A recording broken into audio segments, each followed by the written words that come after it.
한 나라를 세우기 위해서는 1000년도 부족하지만 그것을 무너뜨리기 위해서는 단 1시간으로도 충분하다. 바이런의 말입니다. 지금 여러분은 우리 대한민국이 급격히 무너지고 있다는 생각을 한 번도 안 해보셨습니까? 하루에 수백 명씩의 코로나 확진자들이 늘어나면서 제2의 팬데믹의 파도가 몰아치고 있는 이 와중에 우리 국민은 또다시 전 세계 최고 수준으로 인정받는 대한민국 의료진들에게 한 번 더 수고해달라고 부탁하고 그들에게 또다시 빚을 지고 신세를 져야 할 상황에 놓여 있다는 것을 모르는 국민은 없을 것입니다. 그러나 지금 정부 여당은 코로나 전쟁터에 나가는 장수들의 등에 칼을 꽂은 것 같습니다. 만약 반항하면 의사 면허를 취소하겠다는 협박도 마다하지 않고 있습니다. 혹시 여러분들은 지금 누군가에게 제정신이냐 이렇게 묻고 싶지 않으십니까? 정부 여당은 공공의대를 신설하여서 향후 10년 동안 4000명의 의료인을 양성하겠다는 정책을 밀어붙이고 있습니다. 이 정책은 특히 지방의 의료 취약 지역에 정부가 양성한 의료인 등을 의무적으로 근무하게 함으로써 의료 서비스가 취약한 지역의 의료 공백을 메꾸겠다는 것입니다. 겉으로는 이렇게 좋은 취지를 갖고 탄생할 것으로 보이는 공공의대에 대해서 왜 의료계 전체가 반대하고 있을까요? 의료인이 아닌 일반인이 모르는 어떤 문제점이 있기에 현재의 의대 4학년생들 거의 전원이 의사고시를 보지 않음으로써 스스로 유급을 선택한 최악의 상황까지 치닫고 있을까요? 뿐만 아니라 이 코로나로 엄중한 시기에 전 의료인들이 파업을 선언할 정도로 이렇게 극렬한 반대를 하는 이유가 도대체 무엇이 있을까요? 지금 한간에는 의사들의 집단 이기주의, 의사들의 자기 밥그릇 지키기라고 그들에게 돌을 던지는 사람들이 아주 많습니다. 여러분, 그런데 말입니다. 의사들도 대한민국의 국민이고 한 나약할지도 모르는 인간이며 아픈 사람들 앞에서 자신의 몸을 돌보지 않는 희생을 해온 사람들입니다. 보시지 않았습니까? 그들이 지난 3월 이후 대구에서 시작된 거대한 팬데믹의 파도와 맞서 싸우는데 몸을 바쳐서 분투하던 현장을 말입니다. 단 한 번이라도 이 순간 희생을 목격한 사람들은 그들의 이 같은 항의를 단순히 밥그릇 지키기 따위의 허튼 말로 그들의 자존심을 짓밟는 말을 해서는 안 된다는 생각을 혹시 안 해보셨습니까? 이들이 이 정도까지 격렬하게 항의를 하는 데는 그만한 사정이 있을까라는 생각을 해보지 않으셨는지를 묻고자 하는 것입니다. 코로나 팬데믹이라는 엄중한 상황에서 대한민국이 코로나 대처 및 치료 능력에서 세계 최고의 인정을 받은 것은 이 우수한 의료 인재들의 자신의 몸을 돌보지 않는 헌신과 지금까지 수십 년간에 걸쳐서 쌓고 지켜온 최고의 의료 시스템의 덕이라는 것을 부정할 사람이 얼마나 될까요? 지난 1차 코로나와의 전쟁에서 온 국민과 전 세계가 사투를 벌이고 있을 때 위험을 무릅쓰고 전쟁터에 나가서 코로나와 사투를 벌인 장수들이 바로 우리의 의료진들입니다. 정부 여당도 바로 이 의료진 덕분에 정치적으로 여러 가지 이익을 본 것은 작금의 정치 상황을 보더라도 다 아는 사실일 것입니다. 하필 이러한 상황에서 정부가 밀어붙이려고 하는 공공의대의 설립은 온갖 고생을 하면서 묵묵히 환자들의 병실을 지켜온 의료진의 등에 칼을 꽂는 일로 받아들여지고 있기 때문입니다. 더구나 또다시 2차 팬데믹이 시작된 대한민국에서 전쟁터에 나가서 싸워야 할 장수들을 격려하기는커녕 그들의 밥그릇을 뺏겠다는 통보의 다름 아닌 데 대해서 수십 년 동안 공들여 만들어온 대한민국의 의료 시스템마저 망가뜨릴 만한 악법이라면 여러분은 어떻게 하시겠습니까? 만약 그게 사실이라면 지금의 의료인들에게 던지려는 돌을 거두어 들이시겠습니까? 이들에게 온갖 욕설을 하기에 앞서서 도대체 이 정책의 어떤 면이 이들을 그토록 분노케 한 것인지 드러나 봐야 하지 않겠습니까? 그 후에 진짜 범인이 누구인지를 밝혀서 그들에게 돌을 던져야 하지 않겠습니까? 구체적으로 이번 공공의대를 추진하려는 정부 여당의 공공의대 설립 정책이 어떠한 문제점이 있기에 전국 의대생들이 의사고시를 거부하고 전원 유급을 선택했는지, 나가서 모든 전공의들의 파업을 결의하게 된 무엇이 있는지 이제부터 하나하나 짚어보도록 하겠습니다. 첫째, 이번 공공의대 설립 정책은 절차적인 측면에 하자가 있습니다. 이 정책은 대한민국에서 한 번도 시도해보지 않은 제도이며 그동안 전통적으로 의료인을 양성해온 시스템에도 상당한 변화를 가져올 제도입니다. 이 제도를 미는 측에서도 이전만큼은 인정하고 있는 사실입니다. 그런데 말입니다. 이렇게 중요한 대한민국의 미래 의료 지형을 바꿔놓을 정책인데도 불구하고 의료 현장에 직접 당사자인 의료 전문가들에게 자문을 구하거나 해당 정책에 관하여 공청회를 열어서 다양한 의견을 수렴하는 절차를 전혀 거치지 않았다고 합니다. 믿어지십니까? 민주주의 국가는 법으로 정해진 절차가 있는 법인데 이 당연한 절차조차 지키지 않은 채 밀실에서 일방적으로 제도를 밀어붙이려 한다는 것이 믿어지기나 하십니까? 이것이 민주국가에서 있을 수나 있는 일이냐는 것입니다. 자유 대한민국에서 이런 일이 백주대낮에 벌어지고 있다는 것을 전 세계 어느 누가 믿기라도 하겠습니까? 이 정책은 국민의 건강을 담보로 한 정책으로서 당연한 최소한의 절차조차 거치지 않음으로써 본질적 하자를 갖고 있는 정책임을 의료계가 지적하고 있는 것입니다. 둘째, 학생 선발 방식의 문제점은 심각을 떠나서 대한민국의 이제까지 성공적으로 안착이 되어온 의료 시스템을 송두리째 무너뜨리는 일로 받아들여지고 있습니다. 현재까지 위반된 법률안에 따르면 공공의대에 입학하려는 학생들의 입학 추천권을 각 시도지사가 갖게 되어 있어서 각 시도지사가 두세 배의 수의 학생을 추천하면 면접을 통해서 의과대학 입학생을 선발한다는 것입니다. 이것이 논란을 빚자 황급히 오늘 날짜로 시민단체의 추천으로 제도를 약간 수정했습니다. 거기에 그 선발 기준을 읽어보면 우리의 눈을 의심하지 않을 수 없는 문구를 보게 됩니다. 그 선발 기준은 첫째, 공공의대에 입학하려는 학생이 해당 지역에 얼마 동안 살았는가. 둘째, 그 지역의 의료를 발전시키기 위한 투철한 의지가 있는가. 이 두 가지가 입학의 중요한 요건이라고 합니다.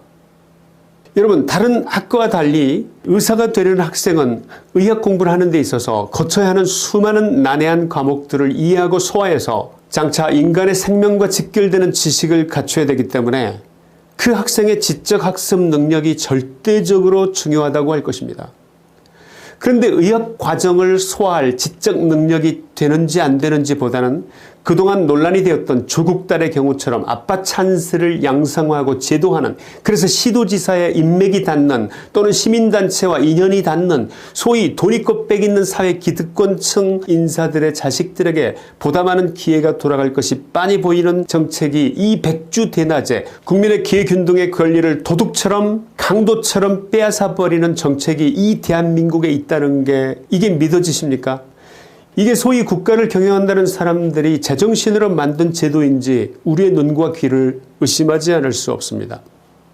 이런 속사정이 있어서 어차피 공청회를 거치면 안 될 것이 뻔하기 때문에 정해진 절차마저 무시한 채 입법화를 밀어붙인 것이 아닐까요? 세 번째입니다. 공공의대의 설립과 연 400여 명을 국가가 개인의 교과서까지 포함해서 모든 비용을 부담해서 10년간 4,000명의 의료인을 양성하는 데는 1인당 평균 2억에서 2억 5천의 비용이 된다고 보았을 때 국민의 1조 원의 세금이 여기에 들어갑니다. 만약 강의동 등 건물을 추가로 건설하고 의료 정비를 갖추는 비용을 포함한다면 사실상 몇 수조 원의 비용이 들어갈 수 있다고 봐야 할 것입니다. 이런 어마무시한 비용을 국민의 세금으로 지원하고 밀어붙이는 의도가 도대체 무엇일까요? 차라리 이런 돈으로 기존 의사들의 의료 수가를 올려주면서 지방 근무에 인센티브를 준다면 충분히 현재 의료 인력으로도 커버가 가능하다고 의료인들은 입을 모으고 있는데 왜 그러한 방법을 사용하지 않은 걸까요?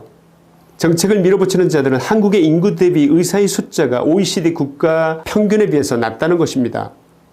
그러나 OECD 국가들과의 단순 비교에서 인구 1000명당 의사 수가 낮다는 단순한 계산만으로 평가를 해서는 안 될 것입니다. 한국은 기대 수명, 영아 사망률, 코로나 사망률과 완치율 등 각종 의료 이용 지표 면에서 세계 최고의 의료 수준을 보이고 있습니다. OECD 주요 국가 11개국의 57%가 평균 2일 이내 의사를 만나서 진료를 받는 데 비해서 대한민국은 99.2%가 당일 의사를 만나서 진료를 받을 수가 있습니다. 전 세계 어느 나라에서도 이렇게 의료 접근성이 완벽한 나라는 없습니다. 의사 수에 있어서도 일본의 인구 1000명당 2.4명, 미국 2.6명, 캐나다 2.7명 등의 선진국가 어느 나라와 비교해도 거의 차이가 나지 않습니다. 게다가 의사 수의 증가율은 OECD 국가 평균의 6배에 달한다고 합니다. 중요한 것은 의사 수가 아니라 접근성인데 우리나라의 의료 접근성은 아시다시피 세계 최고 수준입니다. 1인당 외래 진료 횟수가 1년에 평균 17회인데 이것은 OECD 국가 평균의 2.5배에 해당합니다. 의사 수를 4,000명씩을 늘리지 않아도 지금 의사 수의 증가율 자체가 OECD 국가 평균의 6배에 달합니다. 지금의 증가 추세로 보아 머지않아 의료인들의 숫자는 포화 상태를 넘어설 것이 기정사실화되어 있는 상태입니다. 그런데도 이러한 상황을 감안하지 않고 시도지사의 추천이라는 신뢰하기 어려운 4,000명의 돌팔이 의사를 양산하고야 말겠다는, 그래서 포화 상태를 넘어서 한 집 건너 한 집 병원이 생기는 것을 보고야 말겠다는 그 오기가 도대체 어디서 나온 것인지 이해가 가지 않습니다. 넷째, 공공의대를 입학하는 사람들은 일반 의대처럼 18세에 불과한 고3이 아닙니다. 이미 대학을 졸업한 후에서 나이가 25에서 30살이 되어서 입학 전후에 이미 결혼을 했을 가능성이 있습니다. 이들은 가족을 챙겨야 하는 급한 생계 문제로 의사고시만 합격하고 곧바로 개업을 시도할 가능성도 있어서 인턴, 레지던트 등 수련의 과정을 거치지 않은 채로 의료 현장에 나올 경우에 빈번한 의료사고로서 오히려 국민의 건강을 위험한 상태로 몰고 갈 가능성마저 있어 보입니다. 설령 인턴, 레지던트 과정을 밟더라도 그 기간의 절반을 근무 기간에 합산하고 군의관으로서의 기간도 합산할 경우에 불과 3, 4년 지방 근무를 하면 자유의 몸이 되어서 지방을 버리고 서울로 대도시로 튀어 날아가 버리게 되는 것이 머릿속에 빤히 그려지는 그림입니다. 과연 애초에 지방의료 사각지대에 의사를 배치하겠다는 애초의 목적이 달성되기라도 하겠습니까? 여러분, 그렇다면 다른 계획이 있는 것이 아닐까요? 이러한 정책을 밀어붙이는 또 다른 이유가 분명히 있을 텐데 그 이유는 무엇이겠습니까? 첫째, 이 공공의대의 설립은 현 정부가 이 나라를 의료 시스템마저 사회주의로 향하게 하는 계획의 일환이라고 의심하는 것이 하나도 이상할 것이 없는 상황입니다. 소득주도 성장을 밀어붙이기 위해서 최저임금을 급격하게 상승시킴으로써 평등경제, 평등사회, 평등, 입만 열면 평등을 주장하는 정부가 예를 들어 로스쿨을 만들어서 수많은 변호사들을 뽑음으로써 막말로 개나 소나 변호사가 되게 함으로써 변호사 자체가 사회에서 누리던 특권을 없애버리는 효과를 가져온 것과 비슷하게 많은 수의 의사를 양산해냄으로써 속된 말로 개나 소나 의사가 되게 해서 평등이라는 미명하에 의료인들이 그동안 누렸던 사회적 존경이나 특권을 무너뜨리고 그들의 품위를 떨어뜨려서 평등이라는 미명하에 의료사고가 일상화되는 미래에 우리의 아들, 딸들을 살게 하는 결과를 가져올 가능성이 높아 보이는데 여러분의 생각은 어떻습니까? 인간의 생명을 다루는 일에 종사하는 사람들이 바로 의료인들이기 때문에 그들만큼은 최고의 두뇌를 가진 사람을 뽑아야 하지 않겠습니까?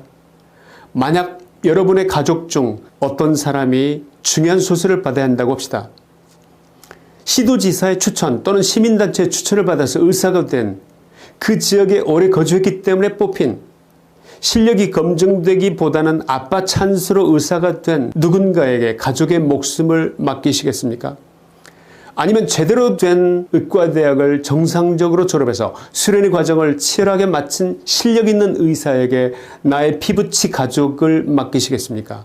내 가족의 생명을 지켜주고 구해준 실력 있는 의사가 약간의 경제적 여유를 갖고 삶의 자부심과 자존심과 사회적 사명감을 지키도록 하는 것이 그렇게 질투를 느껴야 할 일이라고 생각하는 그런 베베 꼬인 마음을 가진 사람은 극히 소수에 불과하다고 생각되는데 여러분의 생각은 어떻습니까? 연세대학교 약대 2022년 수시 모집 안내문을 보면 기존 모집 인원을 80명에서 110명으로 늘리면서 기회균등 모집 인원이라는 항목에 30명을 추가하였는데 놀라운 것은 이 부문의 지원 자격으로 민주화 운동 관련자 및 그 자녀라는 항목을 넣었다고 합니다. 이 대목에서 많은 입시생을 둔 엄마들은 아, 그들은 계획이 있었구나 하는 생각이 들었다고 합니다. 공공의대 입학 자격자를 추천하는 몫이 시도지사의 손에서 놀아난다는 것과 이것이 논란을 빚자 허겁지겁 급히 시민단체의 추천으로 바꾼다고 말을 돌리는 잡금의 상황이 오버랩되면서 생명을 다루는 의사가 될 사람을 뽑는 기준이 실력과 머리가 아니라는 이 어이없는 상황은 많은 정상적 사고를 할 수 있는 시민들의 가슴을 한없이 무너지게 하고 있다고 생각되는데 여러분의 생각은 어떠십니까? 다시 한번 바이런의 말을 인용해 봅니다. 한 나라를 세우기 위해서는 1000년도 부족하지만 그것을 무너뜨리는 데는 단 1시간만으로도 충분하다.